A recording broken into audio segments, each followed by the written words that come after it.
I mean, as an example, I want to emphasize, I do not think this actually occurred. This is purely a hypothetical that I digging my grave here. But you know, there was that second Malaysian airliner that was shot down on the Ukrainian-Russian border,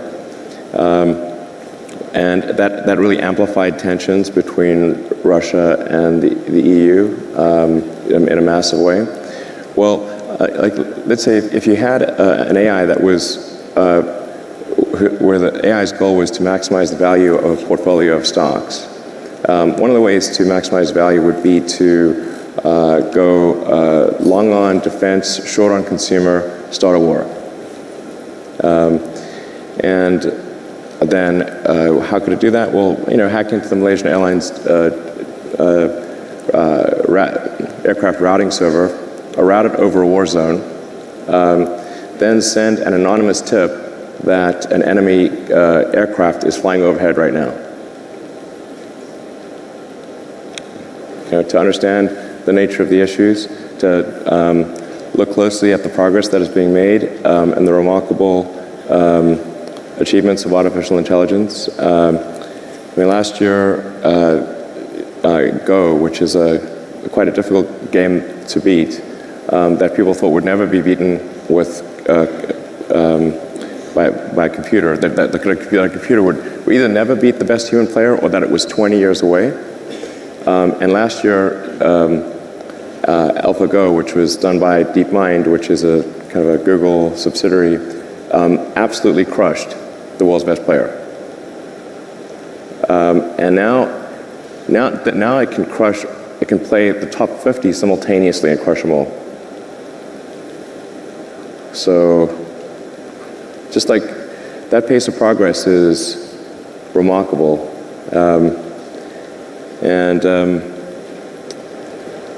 And there's, you can see more and more coming out. I think the robotics, you can see robots that can learn to walk from nothing, you know, within hours, like way faster than any biological being.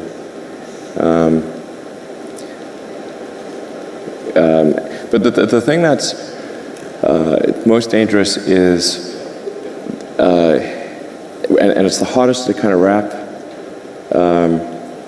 kind of get your arms around because it's not a physical thing, is kind of a deep intelligence in the network.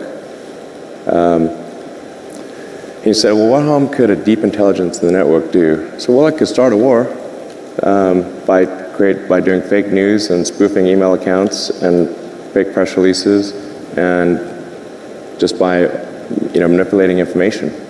The pen is mightier than the sword. Somebody asked me to ask you this. We talked about workforce today, but they asked me, are robots going to take our jobs, everybody's jobs in the future? Or how much do you see artificial intelligence coming into the workplace? Well, first of all, I think on the artificial intelligence front, you know, I have exposure to the very most cutting edge AI, and I think people should be really concerned about it.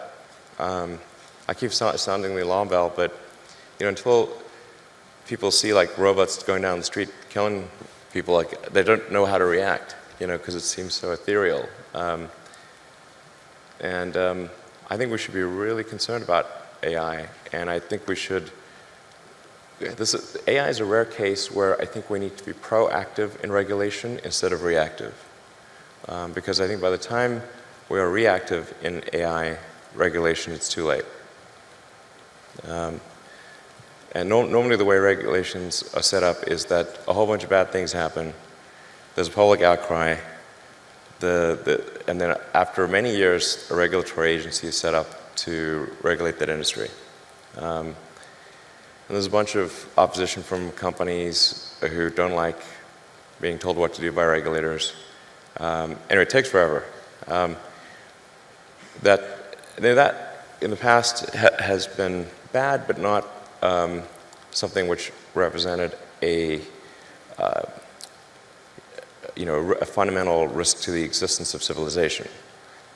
AI is a fundamental risk to the existence of human civilization, in a way that car accidents, airplane crashes, faulty drugs,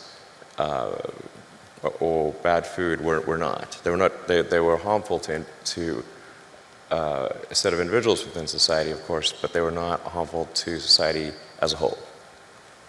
AI is a fundamental existential risk for human civilization, and I don't think people fully appreciate that. It's kind of crazy today that we live quite comfortably in a world that George Orwell would have thought was super crazy. Like we all carry a phone with a microphone that can be turned on really at any time without our knowledge, with a GPS that knows our position, and a camera.